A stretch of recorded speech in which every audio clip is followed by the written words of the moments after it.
Sebenarnya sujud syukur itu fi makna sholat. Sujud syukur itu semakna dengan sholat menurut mazhab Syafi'i. Artinya dia harus dalam keadaan suci. Tidak dalam keadaan hadas. Kedua, mazhab Hanafiyah, itu boleh orang yang memperoleh nikmat baru walaupun tidak punya wudhu, dia cukup takbir kemudian sujud tetap menghadap kiblat. Caranya tetap menghadap kiblat dan tetap memakai pakaian yang menutup aurat.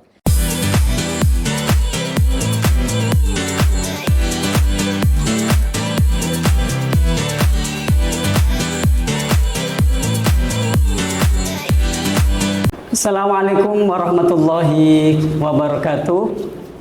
Salam hangat dan selamat malam untuk kita semua. Mudah-mudahan semuanya dalam lindungannya. Selamat datang dan selamat berjumpa kembali di podcast pesantren. Podcast Santri Salafiyah edisi Tanya Ustadz. Kalian bertanya, Ustadz menjawab. Alhamdulillah senang sekali pada malam hari ini kita dapat melanjutkan di edisi-edisi berikutnya dalam rangka untuk tentunya menjawab persoalan-persoalan yang telah menghantui para masyarakat kita hari ini. Tentu kita hari ini tidak boleh tinggal diam kepada permasalahan-permasalahan yang telah terjadi di kalangan masyarakat.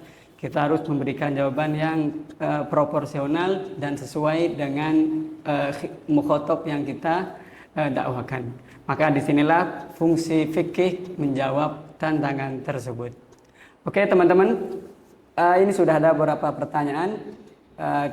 Kita boleh masuk ke pertanyaan yang ada, yakni pertanyaannya adalah, kita sering menyaksikan sujud syukur pemain sepak bola ketika mencetak gol, atau terkadang ketika peluit panjang wasit berbunyi dalam sebuah pertandingan, atau kita melihat orang tua kita atau tetangga ketika mendapatkan nikmat besar, mereka langsung sujud syukur.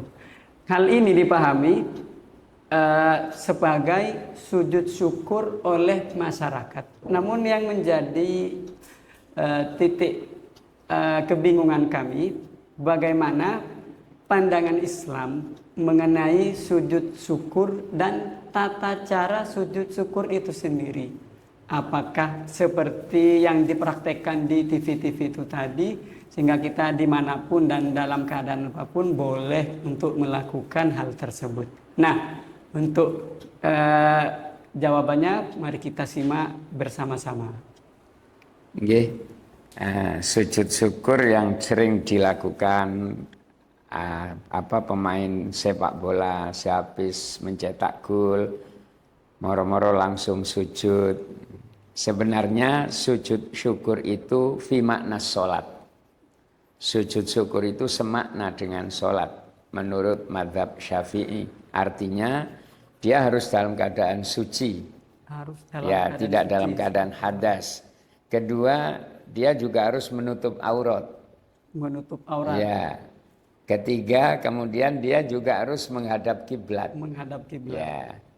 Nah, itu yang paling krusial. Kemudian prakteknya takbir dulu, Allahu Akbar, tidak usah baca apa-apa, langsung sujud. Tidak usah baca Fatihah, tidak, pokoknya yang penting takbir, Allahu Akbar, langsung sujud satu kali. Menghadap ke kiblat, aurat tertutup dan dalam keadaan mempunyai wudhu. Tidak dalam keadaan hadas. Nah, itulah praktek yang sesungguhnya sujud syukur itu. Menurut tiga mazhab, Syafi'i, Hambali, Maliki. Ada yang mengatakan, Al-Imam Abu Hanifah mengatakan boleh walaupun tidak punya wudhu. Boleh meskipun tidak punya wudhu. Sebagaimana dipraktikkan di TV-TV. Tetapi harus tetap menutup aurat. Harus menutup aurat. Karena aurat itu kan memang tidak boleh terbuka kan ya. Aurat laki-laki itu dalam sholat maupun di luar sholat kan harus menutupi lutut dan pusar, antara lutut dan pusar. Jadi kalau itu persoalannya karena memang kewajiban menutup aurat secara umum. Tapi menurut mazhab mazhab Hanafiyah, nah itu boleh orang yang memperoleh nikmat baru walaupun tidak punya wudhu, dia cukup takbir kemudian sujud tetap menghadap kiblat. Caranya tetap menghadap kiblat dan tetap memakai pakaian yang menutup aurat. Hanya satu bedanya, tidak harus punya wudhu. Tidak harus punya wudhu. Itu menurut mazhab Abu Hanifah atau mazhab Hanafi. Nah itu bedanya. Nah kemudian yang kedua, nikmat mana yang perlu kita lakukan sujud syukur? Betul, Ustaz. Adalah nikmat-nikmat yang bersifat baru. Bukan nikmat yang sudah ada pada diri kita. Karena kita setiap hari kan diberi sehat itu kan ya nikmat. Betul. Nah kalau itu nanti disujudi syukur terus ya gak leren-leren sujud syukur. Nah, maka ketika ada nikmat baru saja, baru keluar dari penjara nikmat, kemudian apa? Termasuk memasukkan gol itu mungkin bagi pemain bola adalah satu nikmat. kenikmatan besar. Karena ukuran nikmat yang penting bukan nikmat muharramah, yang bukan nikmat yang diharamkan. Ada nikmat muharramah ya ada kepuasan orang apa, tapi misalnya habis minum khamr gitu. Betul. Bagi mereka yang nyandu kan nikmat. Apa terus sujud syukur enggak boleh, ini nikmat muharramah. Tapi saya pikir kalau misalnya memasukkan gul itu saya pikir bagian dari nikmat yang mubahah itu. Yang mubah. Artinya ya bolehlah kalau menurut pandangan saya kalau kita sujud syukur boleh. Barangkali tinggal melengkapi sedikit saja itu sudah.